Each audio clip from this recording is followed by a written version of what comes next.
Alright, hello, citizens of the Nigelverse. It is Nigel here once again, and this is another tier list. And today we have got the cleaner, the one winged angel himself, of arguably one of the greatest professional wrestlers of all time, and the one, the only, Kenny Omega.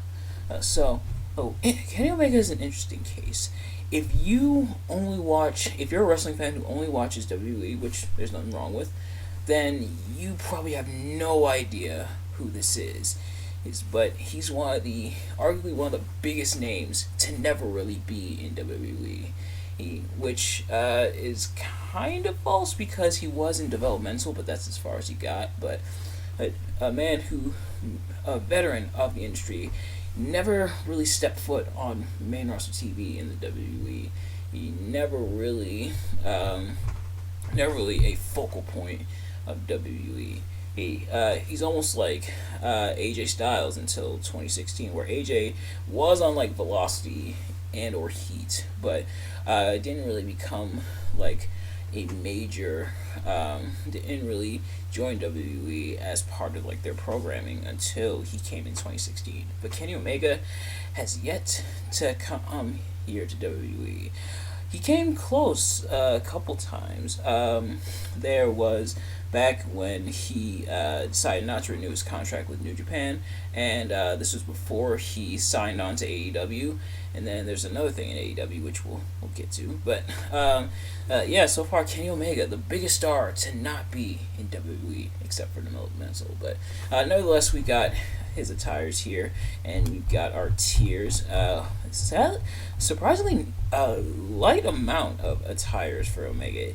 I wasn't really able to like find a lot of like meaningful ones. Well, I shouldn't say that. Or like really big, like noticeable attires. A lot of these do come from his time in AEW, but other than that, I wasn't really able to find like a whole like trunk load of attires, which is a little bit surprising because Omega's been in the business for a while. But nevertheless, we got our tiers here. We got our attires up here as I just scroll past, and then we got our tiers here. So we've got the One-Winged Angel, meaning it's a really solid attire, or really awesome attire, just fantastic, beautiful. And that's also you may be saying, Nigel, isn't that the name of Sephiroth from Final Fantasy? Yes, but that's also the name of Kenny Omega's finisher. Kenny Omega, a big fan of video games, so that is likely why his finisher is named that. And fun fact, I think, if I'm not mistaken, only 2 or 3 people have ever kicked out of the One-Winged Angel, which is actually pretty impressive. Like, throughout his entire career, only I believe 2 or 3 people kicked out of the One-Winged Angel. And I think, if I'm not mistaken, one of them is Pac in AEW. I could be wrong about that, but I know it's a low amount, which is a bit surprising, but I guess the One-Winged Angel, once he hits it, it's finished. The match is over. But nevertheless, as I'm getting sidetracked, we got our A tier, which is not enough to be in the top tier, but still really good. B tier is like the middle ground, not great, not horrible. C tier is 1 or 2 things keeping it out of the bottom of the barrel, and the bottom of the barrel is not elite. It's not elite, therefore it sucks. But without further ado, let's get into the attire. So, the first attire we have is some of these attires that he wore in DDT Pro. Oh, and the next one is PWG. Now, this is mainly what he wore like when he first started out. So both these I think are gonna go in B because quite a few of these range from really good to really and so we just gotta meet in the middle. So DDT Pro and PWG are both gonna be going in B. And we'll put them here in terms of attires for both. So both DDT Pro and PWG are going in B. Next up, we got some of the attires that he wore in New Japan. Now, this one's kind of basic, not really a whole lot going on, but he had some really cool attires that he had in New Japan. So I think we'll also put New Japan in B. So a lot of these were generalized, mainly because I would have to do a lot of digging, and that's probably why there isn't a whole lot, because there was a lot of digging to go through, some of which I didn't really want to go through, so that's on me, I admit, but still really cool stuff. Next up, now we get into the AEW attires, and this is where the attires get a little bit more discernible, starting with Double or Nothing 2019. Uh, Very early in AEW's lifetime. In fact, this was their inaugural pay per view. Was Double or Nothing 2019, and of course Kenny Omega being one of the EVPs. Of course, he's gonna be present not just on TV but at their inaugural event, Double or Nothing, battling for the inaugural, battling to be the inaugural AEW World Champion against Mr. Chris Jericho here, which I did a tier list for. So if you haven't already, go check out his tier list on my channel. But Omega unfortunately didn't win the match, but he would become AEW World Champ later on. But as for this attire, it looks pretty cool for the most part. And also, this is the attire he's going to be having in the AEW Fight Forever video game. It's got the black, it's got the pink, it's got the lightning bolts and everything. It's got the lettering on the side, so it looks pretty cool. And it's got the little Omega symbol on that on the right knee.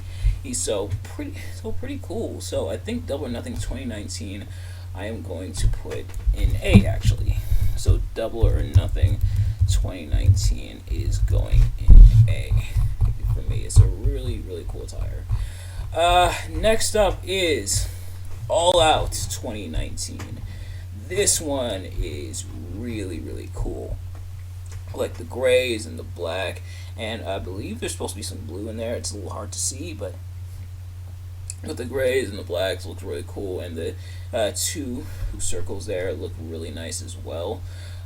Kenny Omega has had a lot of really good attires, but this one I'll also put in A. It's a really cool attire for Omega at All Out 2019. And I believe, if I'm not mistaken, is this one he and Hangman Page won the AEW Tag Team titles? I believe so, if I'm not mistaken. But next up is Double or Nothing 2019, as I believe they're going against the Inner Circle. Oh, this was the shoot, I forget the name of it. It was a really good match. The Stadium Stampede match, yeah. But this one, kind of similar to this one, except now in like neon yellow, which the designs look kind of cool, but I don't know if it works as well. Probably because neon yellow is one of those, like, for me at least, it's one of those things where it can be hit or miss. Like, if it looks really good, it looks really good. If it doesn't look really good, it really does not look good, and it really backfires. But this one I think looks okay, and thankfully the black is there to kind of balance it out for the most part, which is why I think saves it from being like really bad. But I think this one, I don't want to put it in B or C. I think I'll be generous. The black I think saves it. So Double or Nothing, if I can spell, Double or Nothing 2019 or 2020 I should say. It's gonna go in B. Not A, but I don't necessarily want to put in C.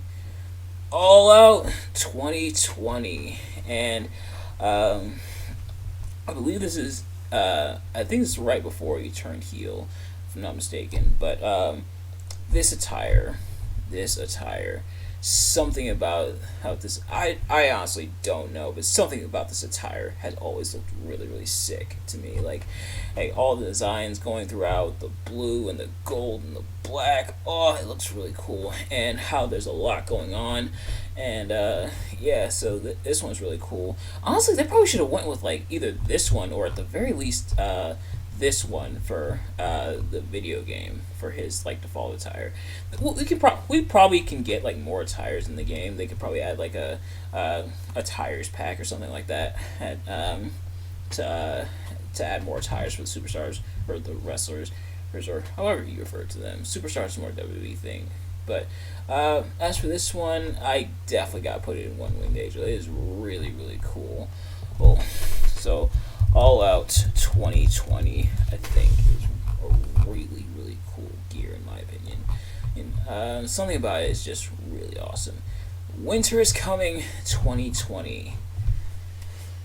There's a lot going on, but there's Clash, and I feel like Clash, can sometimes throw off an attire, and it kind of throws it off a little bit.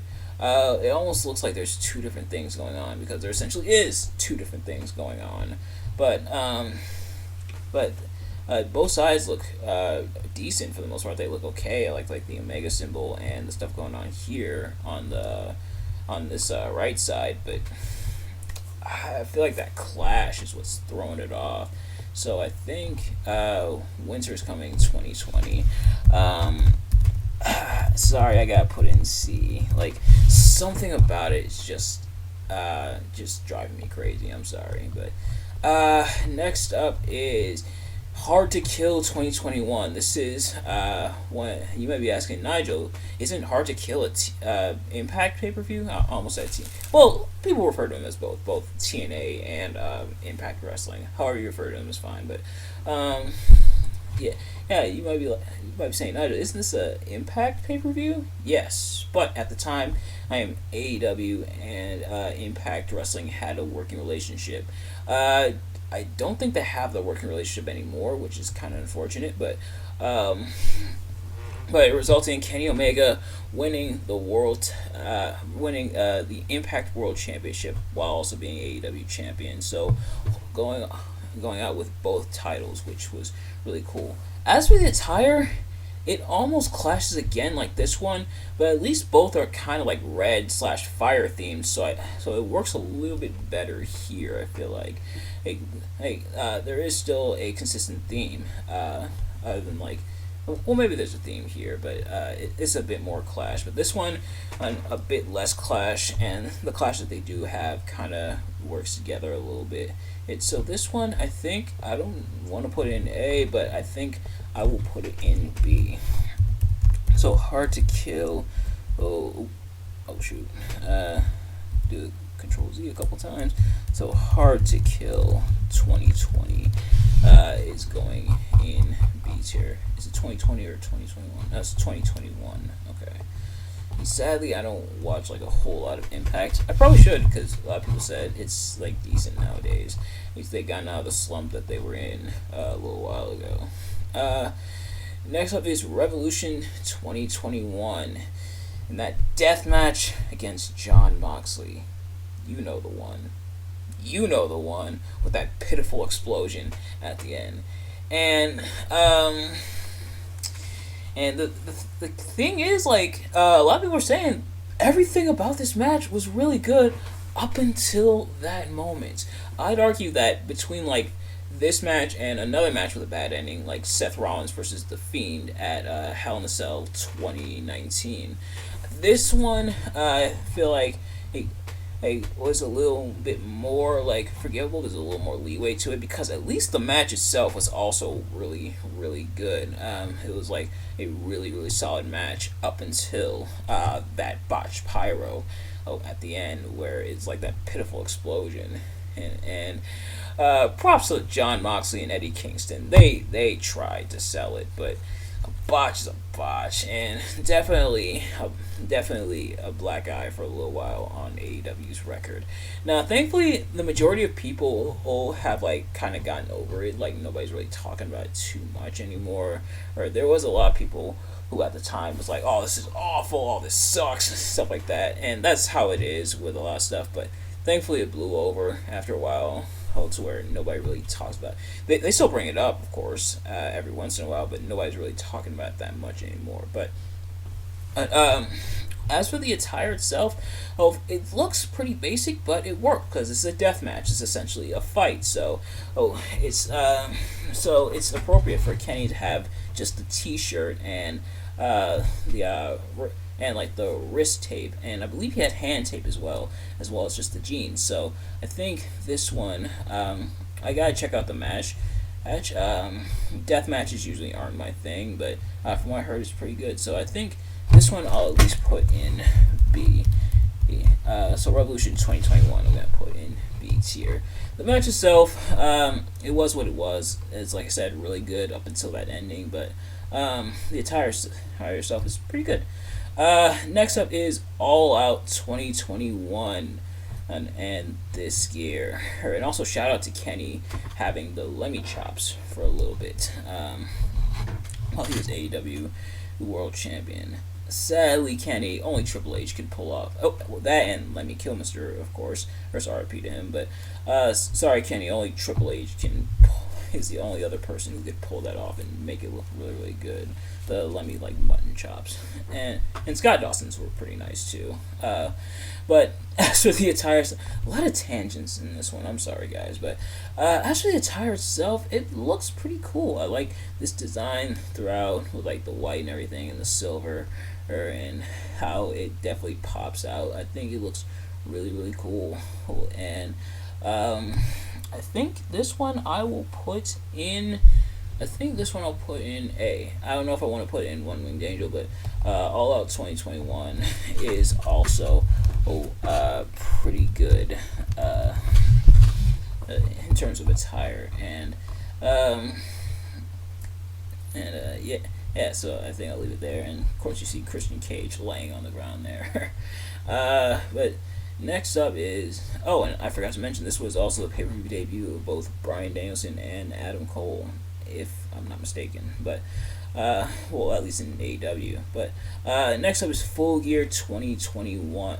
And this is when Kenny Omega was injured, had all those injuries, and was out for a little while. I believe almost a year after this match, and after handing the AEW World Championship off to that man right there, Hangman Adam Page. Sadly, I wish worked out a little bit better, but CM Punk came along, and well, we know how that turned out. But as with attire, you may think that it's the same as this one, but no. So some similarities. This one more so has those silver bits, but here the silver is a bit more like worked into the attire, if that makes any sense. And he's got the black right there, but this one still looks pretty cool. I think I'll also put this one in A. Yeah, I think I'll put this one in A. Pretty good attire. Next up is going to be his return in 2022 when he came back. Now, the pants are similar to the ones he wore here at Hard to Kill.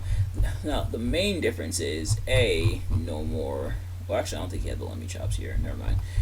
But also this time around, he had the chest piece on. He had like this compressed shirt to protect his shoulder and everything. The shirt, I feel like almost could almost have thrown it off, but thankfully it's not too bad. So I think the shirt almost ends up being a non-factor. But while it was kind of weird to see him with the shirt and everything, I know why they did it, and it protected his shoulder and everything.